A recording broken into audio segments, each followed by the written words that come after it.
Okay, this is De Modo Disputandi. Now, in this training of the child is one most dear consideration, that I shall impress upon thee as in conformity with our holy experience in the way of truth.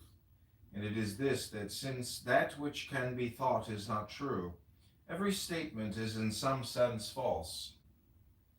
Even on the sea of pure reason, we may say that every statement is in some sense disputable. Therefore, in every case, even the simplest, the child, should be taught not only the thesis, but also its opposite, leaving the decision to the child's own judgment and good sense, fortified by experience. And this practice will develop its power of thought and its confidence in itself, and its interest in all knowledge. But most of all, beware against any attempt to bias its mind at any point that lieth without the square of ascertained and undisputed fact. Remember also, even when thou art most sure, that so were they sure who gave instruction to the young Copernicus. Pay reverence also to the unknown, unto whom thou presumest to impart thy knowledge, for he may be one greater than thou. It is important that thou shouldst understand as early as may be what is the true will of the child in the matter of his career.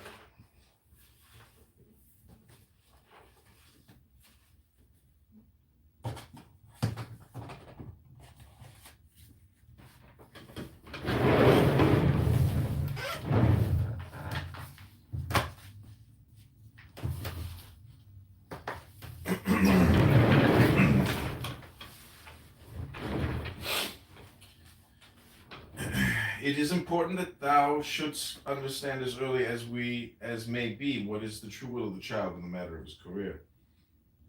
This is called de voluntate juvenis cognoscenda. Be thou well aware of all ideals and daydreams, for the child is himself, and not thy toy. Recall the comic tragedy of Napoleon, the King of Rome. Build not an house for a wild goat, nor place a forest for the domain of a shark. But be thou vigilant for every sign, conscious or unconscious, of the will of the child, giving him them all opportunity to pursue the path which he thus indicates. Learn this, that he, being young, will weary quickly of all false ways, however pleasant they may be to him at the outset, but of the true way he will not weary, this being in the manner discovered. Thou mayst prepare it for him perfectly, for no man can keep all roads open forever. And to him making his choice, explain how one may not travel far on any one road without a general knowledge of things, apparently irrelevant, and with that he will understand and bend him wisely to his work. De oro rubio. I would have thee to consider, O my son, that word of Publius Vergulus Maro, that was the greatest of all magicians of his time. In medio tutissimos ibis, which thing hath also been said by many wise men in other lands, and the holy Kabbalah confirmeth the same, placing Tifereth, which is the man, and the beauty of harmony and harmony of things, and gold in the kingdom of the metals, and the sun among the planets, in the midst of the tree of life. For the center is the point of balance of all vectors. So then, if thou wilt live wisely, learn that thou must establish this relation of balance with everything soever, not omitting once. For there is nothing so alien from thy nature that it may not be brought into harmonious relation therewith. And thy stature of manhood waxeth great, even as thou comest to the perfection of this art. There is nothing so close kin to thee that it may not be hurtful to thee if this balance be not truly adjusted. Thou hast need of the whole force of the universe to work with thy will. But this force must be disposed about the shaft of that will, so that there is no tendency to hindrance or to deflection. And in my love of thee I will adorn this thesis with example following. De de sapientia in re sexuale. Consider love. Here is a force destructive and corrupting, whereby have many men been lost. Witness all history. Yet without love, man were not man. Therefore thine uncle Richard Wagner made of our doctrine a musical fable, wherein we see Amfortas, who yield himself to seduction, wounded beyond healing, Klingzor, who withdrew himself from a like danger cast out forever from the mountain of salvation, and Parsifal, who yielded not able to exercise the true power of love, and thereby to perform the miracle of redemption. Of this also have I myself written in my poems called Adonis. It is the same with food and drink, with exercise, with learning itself. The problem is ever to bring the appetite into the right relation with the will. Thus thou mayst feast, fast or feast. There is no rule but that of balance. And this doctrine is of general acceptation among the better sort of men. Therefore, on thee will I rather impress more carefully the other part of my wisdom, namely the necessity of extending constantly thy nature to new mates upon every plane of being, so that thou mayst become the perfect microcosm, an image without flaw of all that is. De gradibus acaeus scientiae. I say in sooth, O my son, that this extension of thy nature is not in violation thereof, for it is the nature of thy nature to grow continually. Now there is no part of knowledge which is foreign to thee, yet knowledge itself is of no avail unless it be assimilated and coordinated into understanding. And that grow therefore easily and spontaneously, developing all parts equally, lest thou become a monster, and if one thing tempt thee overmuch, correct it by devotion to its opposite until equilibrium be re-established. But seek not to grow by sudden determination toward things that be far from thee. Only if such a thing come into thy thought, construct a bridge thereunto, and take firmly the first step upon that bridge. I shall explain this. Dost thou speculate upon the motives of the stars, and on their elements, their size and weight? Then thou must first gain knowledge of things mathematical, of laws physical and chemical. So then first, that thou mayst understand clearly the nature of thine whole work, map out thy mind, extend its powers from the essential outwards, from the near to the far, always with firmness and great thoroughness, making every link in thy chain equal and perfect. De virtute audendi, yet this I charge thee with my might, live dangerously. Was not this the word of thine uncle Friedrich Nietzsche? Thy meanest foe is the inertia of the mind. Men do hate most things, those things which touch them closely, and they fear light, and persecute the torch-bearers. Do thou therefore analyze most fully all those ideas which men avoid, for the truth shall dissolve fear.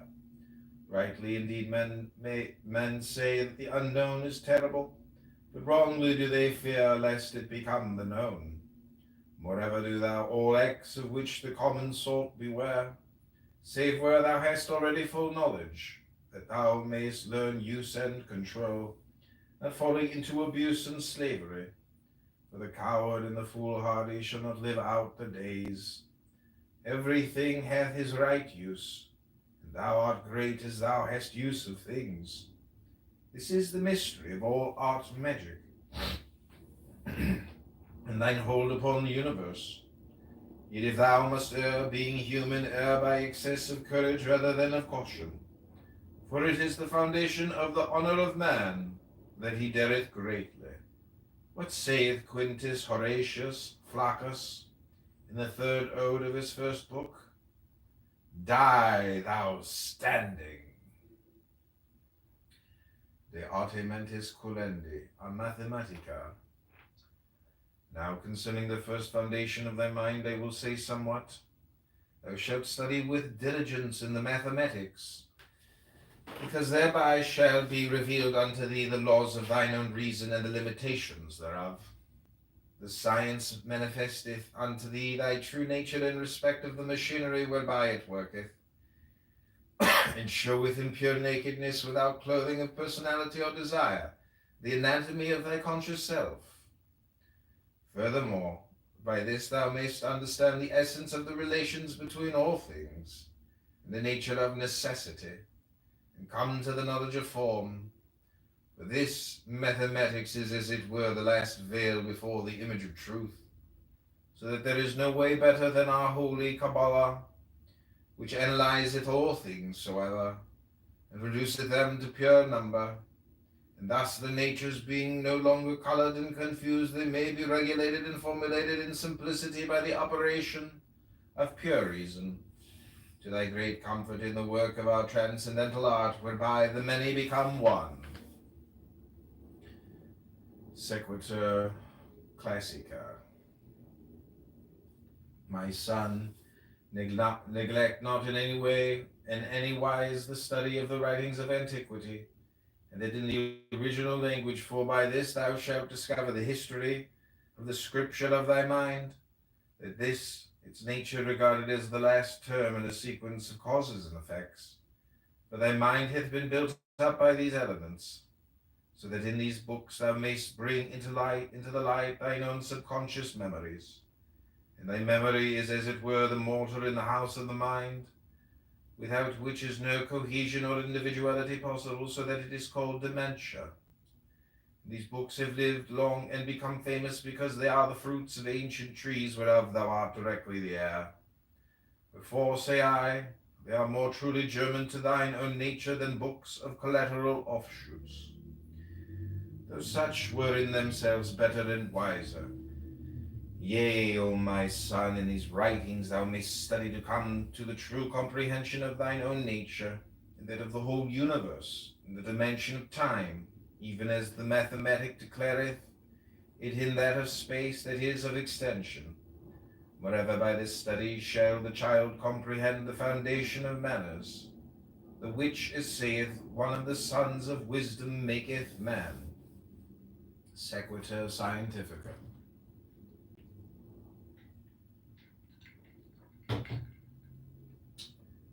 Since time and space are the conditions of mind, these two studies are fundamental.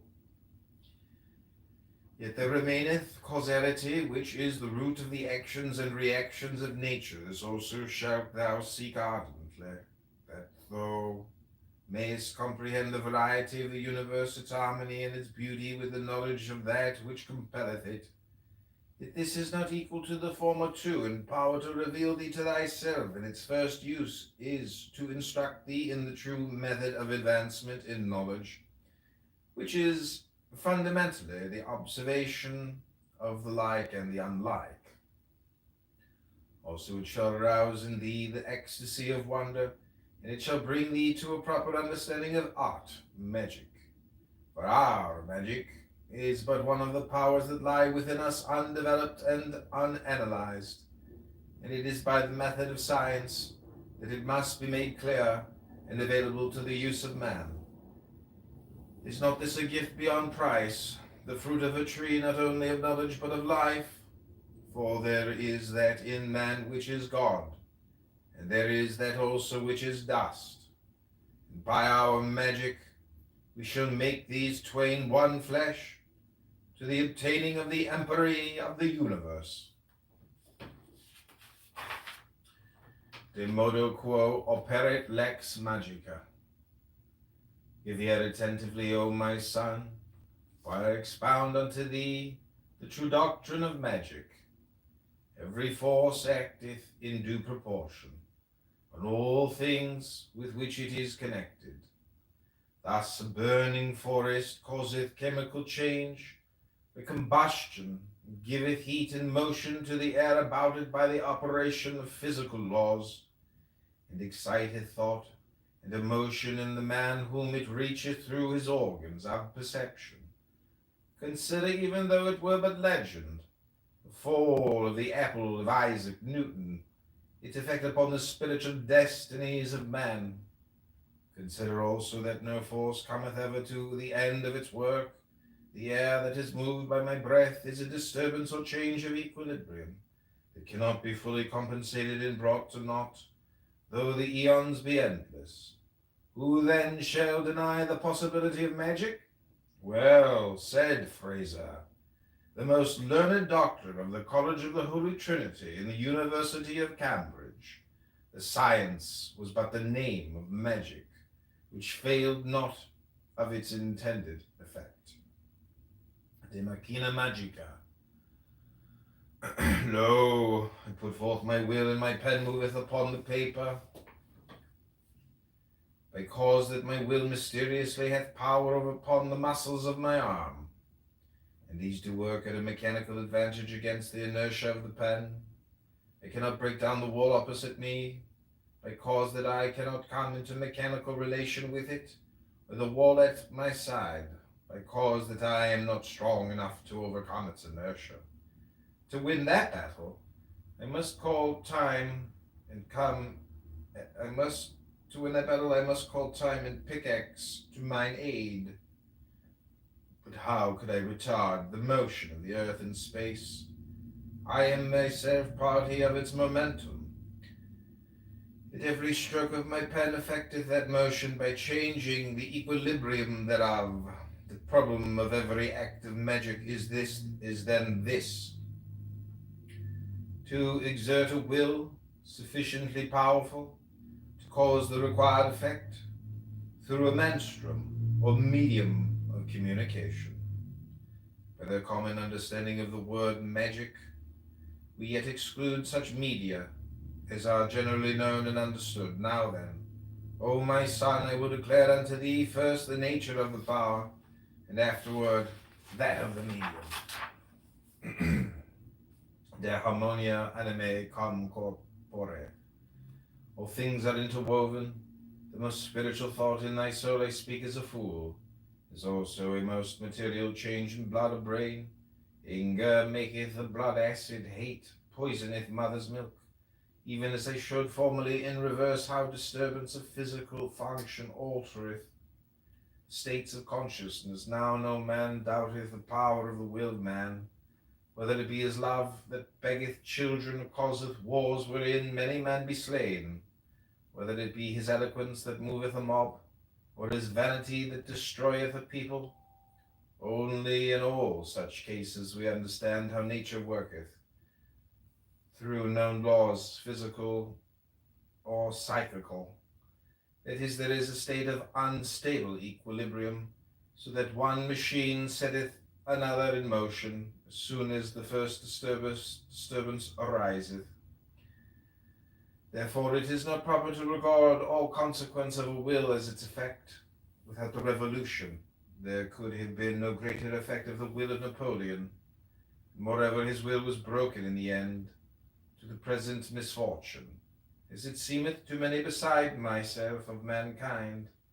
This magic, therefore, dependeth greatly on the art to set many other wills in sympathetic motion.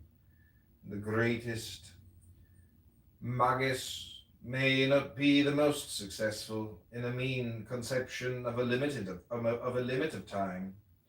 He may need many blows before he breaketh down his wall, if that be strong, while a child may push over one that is ready to crumble. De mysterio preduntiae. Behold, now nature, how prodigal is she of her forces. The evident will of every acorn is to become an oak, yet night all fail of that will. Therefore one secret of magic, in economy of thy force, to do no act unless secure of its effect, and if every act hath an effect on every plane, how canst thou do this unless thou be connected with all planes? For this reason must thou know thoroughly not only thy body and thy mind, but thy body of light and all its subtler principles soever. But I will have thee to consider most especially what powers thou hast within thee, which are certainly capable of great effects, it which are constantly wasted. Think then whether if these powers, frustrate of their end upon one plane, might not be turned to high purpose and assured success upon another, for 100 acorns rightly set in conditions fit for their true growth will become 100 oaks, while otherwise they make but one meal for one hog, and their subtle nature is wholly lost to them. Learn then, O my son, this mystery of economy, and apply it faithfully and with diligence in thy work. De arte alchemica. Okay, we'll read two more.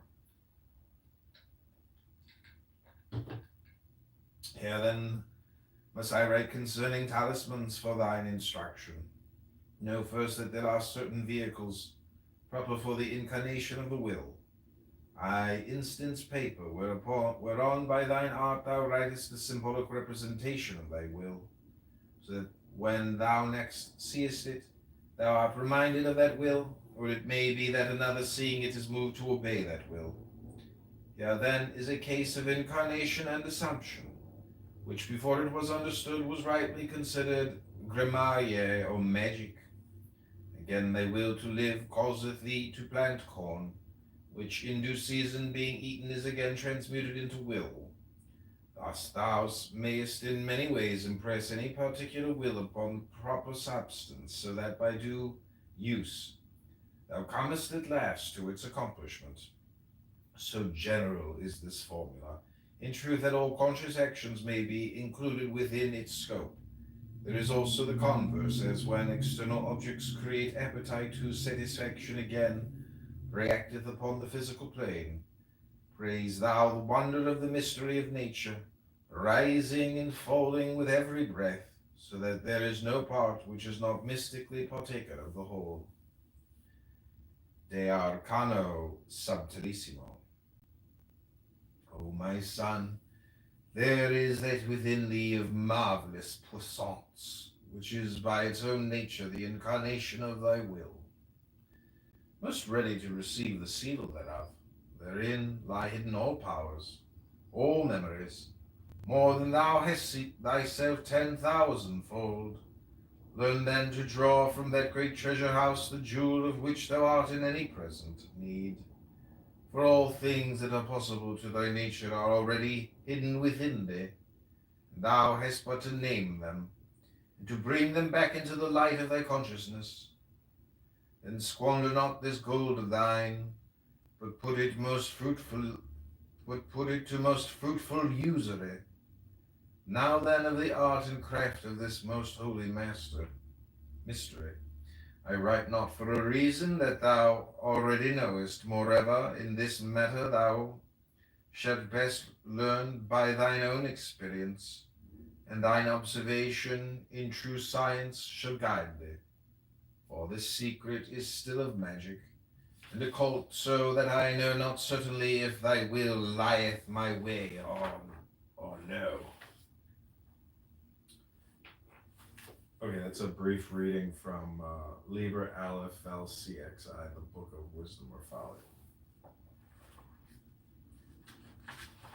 It's a long book. I'll read you the last page. And who is this pure fool? Lo, in the sagas of old time, legend of skald, of bard, of druid, cometh he not in green like spring? O thou great fool, thou water that art air, in whom all complex is resolved? Yea, thou in ragged raiment, with the staff of Priapus and the wineskin, thou standest up on the crocodile like Horpacrat, and the great cat leapeth upon thee. Yea, and more also I have known thee, who thou art Bacchus Diffuus, none and two in thy name, E-I-O. Now at the end of all do I come to the being of thee, beyond by coming, and I cry aloud my word, as it was given unto man by thine uncle Alcofribas Nazir, the oracle of the bottle of Bacbuk, and this word is trink. But in the ancient right spelling, this is trino.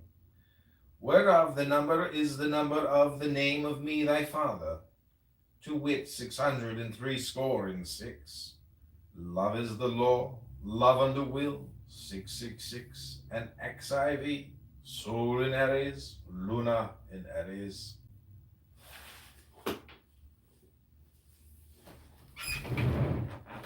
Okay, Adrian, that's been a reading from the Book of Folly. Hope you enjoyed it. Hope you have a great afternoon. What's a book? Okay, take care.